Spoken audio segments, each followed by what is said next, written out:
अस्सलाम वालेकुम दोस्तों, this is my another vlog. आज मुझे अपनी गाड़ी के कार्बोरेटर का काम करवाना था। मेरी पैंथर का कार्बोरेटर काफ़ी ख़राब था, इस गाड़ी में काफ़ी मिसिंग थी, तो मैंने सोचा आज आके इसका पहले कार्बोरेटर का काम करवाऊँ। मेरी गाड़ी में कार्बोरेटर का थोड़ा सा मसला आ रहा है, मतलब ये मैंने इस गाड़ी का बिल्कुल सारा नया इंजन करवाया, लेकिन इसके कार्बोरेटर की मिसिंग ख़त्म नहीं हो रही।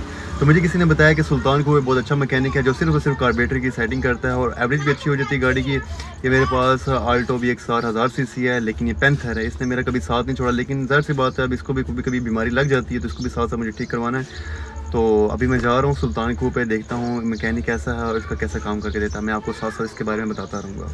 आज गर्मी इंतहा की गर्मी थी। इतनी तेज़ गर्मी के बावजूद भी मुझे काम करवाना ज़रूरी था।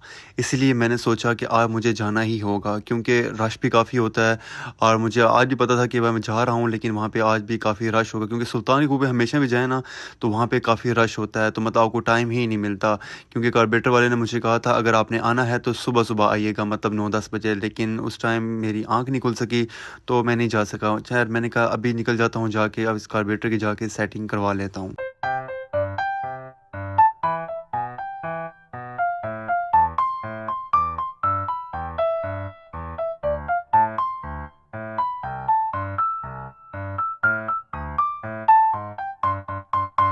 तो मैं सुल्तान के खूह पे इंटर हो चुका हूँ। यहाँ पे आप रश देख सकते हैं, यहाँ पे कैसा रश है। तो यहाँ पे सुबह ही कोई आना बेहतर होता है, क्योंकि उस टाइम इतना रश नहीं होता, क्योंकि यहाँ पे जब गाड़ियाँ लग जाएँ तो फिर बहुत ही मुश्किल हो जाता है, फिर शाम तक आपका नंबर नहीं आता। चलें अभी पहुँच रहे हैं, जाके देखते हैं उनके पास क्या सूरत हाल है।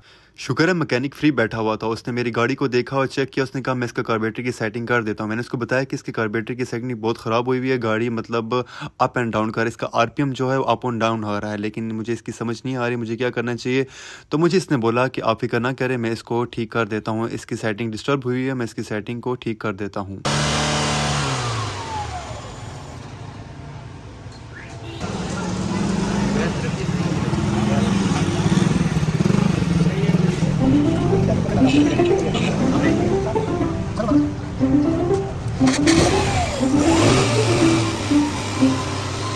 मैकेनिक ने इसकी सारी सेटिंग को चेक किया और उसने मुझे बताया कि इसकी सारी सेटिंग डिस्टर्ब हुई हुई है। मैं इसकी सारी सेटिंग को एक दो दोबारा खोल के दोबारा सेट करता हूँ ताकि ये अपनी जगह पे आ जाए।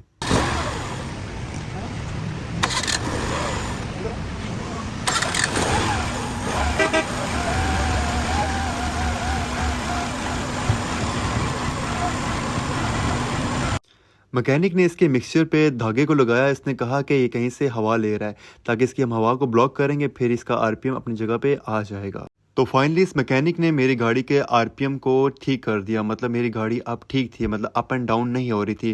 फिर मुझे मैकेनिक ने बोला कि जाओ अब इसको चेक करो और फिर मुझे बताओ इसकी परफॉर्मेंस कैसी है। अगर फिर भी कोई मसला आता है तो मेरे पास ले आएँ, फिर इसके कार्बोरेटर को हम दोबारा प्रॉपर खोल के इसको अच्छे से साफ़ करके फिर इसको फिट करेंगे, फिर ये और ही बेहतर हो जाएगी। कार्बोरेटर की सेटिंग करवाने के बाद मैंने सोचा अब इसको वॉश भी करवा लेना चाहिए, क्योंकि पिछले दिनों बारिश हुई थी, काफ़ी ये गंदी हुई थी, तो मैंने सोचा चलें इसको अब वॉश करवा लिया जाए।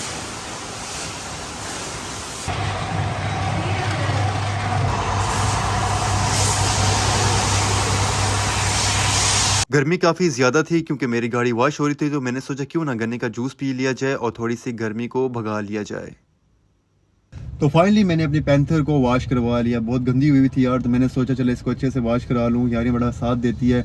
इसका कार्बोरेटर का भी मसला था, मैंने इसके कार्बोरेटर के मसले को भी हल कराया। वो कह तो रहे हैं कि अब ये चलेगा, कार्बोरेटर मसला नहीं करेगा, मिसिंग नहीं करेगी, लेकिन मैंने थोड़ा सा चलाया, उसने मसला किया तो है। उसने कहा नहीं, मैं दोबारा अब इसको थोड़ा सा चलाएँ, इसको रन करें, जब ये सही चल जाएगी फिर बताना, अगर ये मसला करती तो मेरे पास ले आएगा, मैं इसको दोबारा सारा कार्बोरेटर खोल के इसकी सारी अंदर से सफाई वगैरह करके तो इसको सेट कर दूँगा। फाइनली इसको तो मैंने 500 रुपये दिया था कार्बोरेटर का, क्योंकि इसने बोला कि 500 रुपये लूँगा तो मैं आपके कार्बोरेटर की जो सेटिंग है वो ख़राब हुई है मैं ठीक कर दूँगा। मैंने कहा ठीक है, लेकिन मुझे लगता है कि जब मैं गाड़ी का एक्सीलेटर देता हूँ तो गाड़ी एकदम चक मार लेती है, मतलब गाड़ी चलती नहीं है सही तेज़। तो मुझे लगता है शायद मसला हो सकता है, मसला भी सॉल्व नहीं हुआ, लेकिन चले मैं चला के देखता हूँ, इसके कहने पे भी एक दफ़ा ट्राई कर लेते हैं। अभी मैं यहाँ से जाता हूँ खन्ना पुल, वहाँ से सीएनजी फिल कराता हूँ, दैन नेक्स्ट देखते हैं क्या करना है। सीएनजी पे आ गया हूँ, यहाँ पे अब सीएनजी फिल कराऊंगा, फिर देखते हैं मैंने क्या करना है। गर्मी इतनी ज़्यादा है, दिन ढल चुका है, मतलब शाम हो चुकी है, सूरज भी गुरूब होने को, लेकिन गर्मी बहुत ज़्यादा है।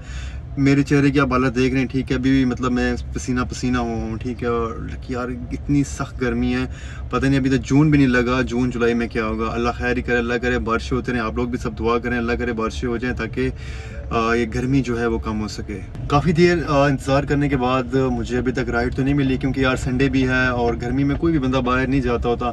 हाँ, रात हो जाए तो लोग आउटिंग के लिए बाहर निकलते हैं, जिन्होंने कोई चीज़ शॉपिंग वगैरह करनी हो तो वो बाहर निकल जाते हैं, लेकिन इस गर्मी में तो कोई भी बंदा मेरे ख्याल से बाहर नहीं निकलेगा। और हिम्मत करते हैं हम भी कि यार काम तो करना है हमने, काम के बगैर तो हमने अपना गुजारा तो नहीं है ना, पेट भी पालना है, ज़ाहिर सी बात है, तो अब काम तो करना पड़ेगा, मजबूरी है। तो मेहनत में मसला नहीं है, मेहनत करनी चाहिए। जवान बंदे हैं यार, मेहनत नहीं करेंगे तो फिर क्या करेंगे, बुढ़ापे में तो मेहनत नहीं होती ना, फिर तो चारपाई होनी है हमारे पास और बस अल्लाह अल्लाह करेंगे। मेरा इस बार इरादा था कि मैं ना डिफरेंट ना मंडियों पे जाऊँ, जहाँ पे ये बैल और बकरे वगैरह होंगे, ठीक है, जो मंडी लगेगी ईद के लिए।